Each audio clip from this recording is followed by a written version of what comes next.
Well, you're sat waiting for one thing to happen in the January transfer window, and then just like that, two things come along at the same time. Matias Tel is a Tottenham Hotspur player signing on loan from Bayern Munich until the end of the season, but Tottenham have an option to purchase him for £45 million and a 6-year contract. And this has probably been the saga of the January transfer window. For context, Spurs made their interest very well known for Matias Tel last week when it was revealed that he wanted to leave Bayern Munich for more minutes.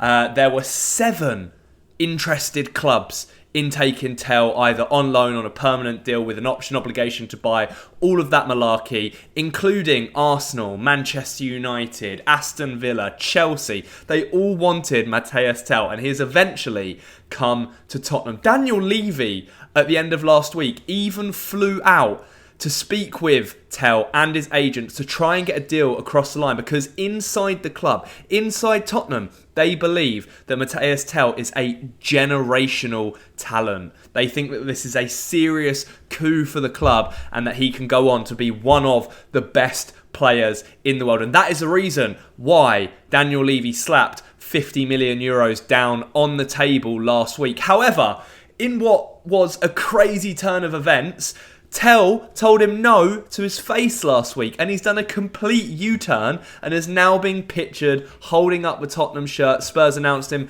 very, very late on Monday night after signing Kevin Danso the day before, concluding their January business. Reports across this whole deal suggested that Matias Tel wanted to go to Manchester United. Paul O'Keefe, one of Tottenham's most trusted, reliable sources for inside information, suggested that Tel himself was waiting for Manchester United, but on deadline day, they could not agree a deal with Bayern Munich there. Ange Postecoglou on deadline day had a very in-depth conversation with Tel about the project at Tottenham, how he would use him, the role he would play, and the success that he can envision with Tel as part of a team. And it convinced him. Tel changed his mind. He did a complete U-turn, hopped on a plane to London on Monday and signed on the dotted line. He will wear the number 11 shirt. And the key thing for the team is that if his work permit arrives in time, he will be eligible to face Liverpool in the second leg of the Carabao Cup on Thursday night. Tottenham's biggest game of the season,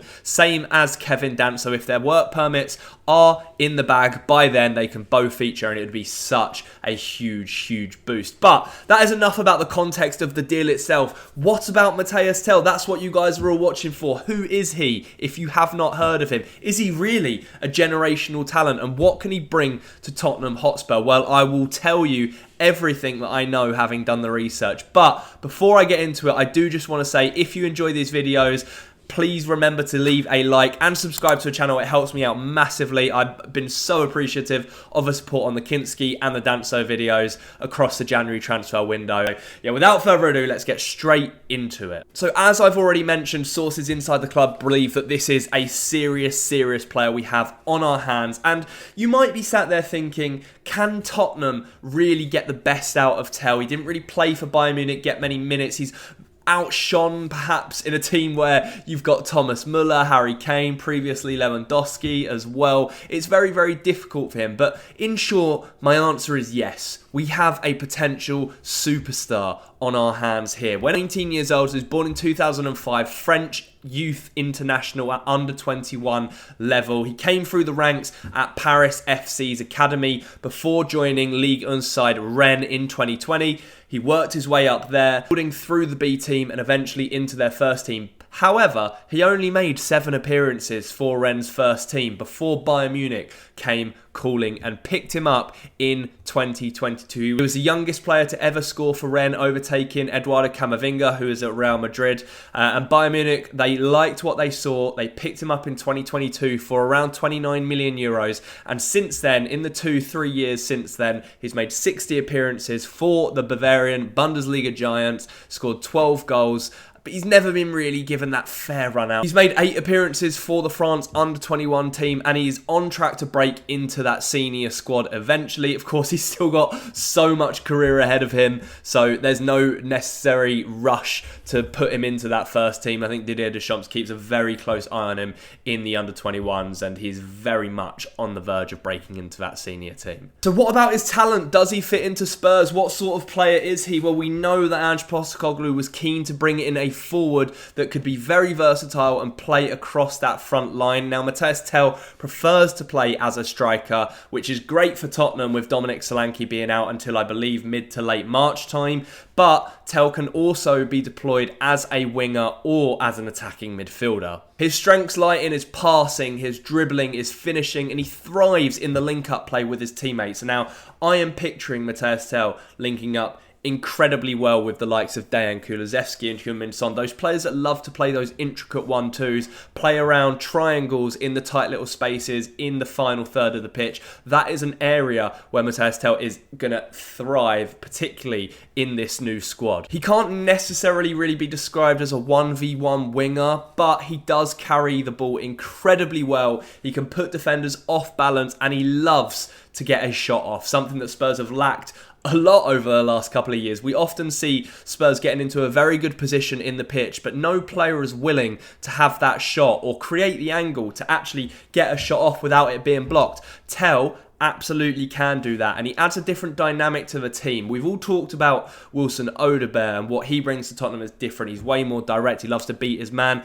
Tel is of that same mould, but with his shooting, he will cut inside, he will shoot, he will go down the byline, go across the face of goal. You name it, that boy is hungry for goals. He's very, very aggressive and loves to go forward. None of his sideways and backward passing malarkey. If you wanted to compare him to a way that a player sort of operates, and if you're talking top player, look no further than Kylian Mbappe. I'm not joking. A lot of articles I have read have compared Tel to Kylian Mbappe in terms of the style of play that he has, the way that he moves, the way he shifts the ball. It is very much like Kylian Mbappe, and a Bundesliga review itself even said this. He's going to be a very exciting player to watch, a sort of on the edge of your seat type talent. Unpredictable in a sense that he can beat his man and shoot, or he can get to the byline and provide a cross into the box. As well as this, he is a natural finisher, which makes him such an asset to Spurs and Postecoglou. We know that Ange loves a more direct attacker. That's why Richarlison and Solanke do sort of fit the system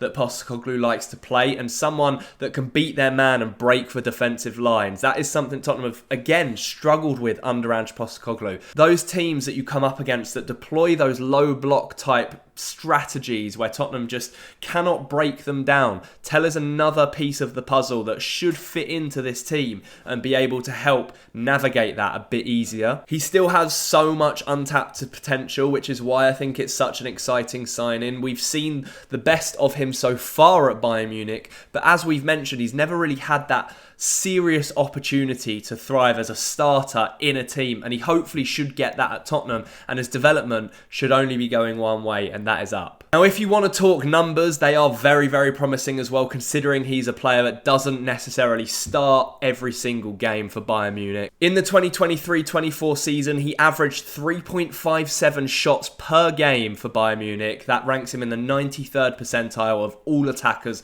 across Europe. As well as that, he completes 2.57 take-ons per 90 minutes, ranking him in the 86th percentile for that category. He's also very good in the air because of his height and stature, but he's got a lot of good attributes. He's very well rounded, is quick, is pacey, is skillful, great at finishing. He just has a lot to desire. And after doing a bit more research, you can compare him to other players away from Mbappe. A lot of the top results came back as a sort of Rafael Leao, Luis Diaz, Noni Madueke, Heung-min Son, Kvaratskhelia sort of hybrid. He has a blend of all of those sort of talents.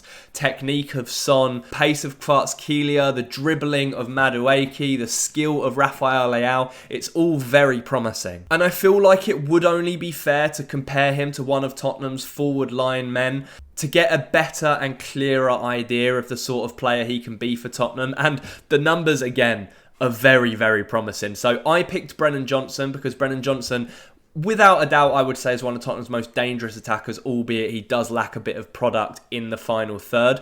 But when I crunch the numbers between Brennan Johnson last season and Matias Tel last season, it is a very interesting result. Across the 23-24 campaign, Tel averaged 80.9 progressive carries compared to 49 for Brennan Johnson. So a significantly higher amount of progressive carries. We know that Brennan Johnson doesn't always necessarily have the confidence to take on and beat his man. Tel is the complete opposite of this. Again, that's reflected in the dribbles statistic. Tel averaged around 73 dribbles, whereas Brennan Johnson averages around 58.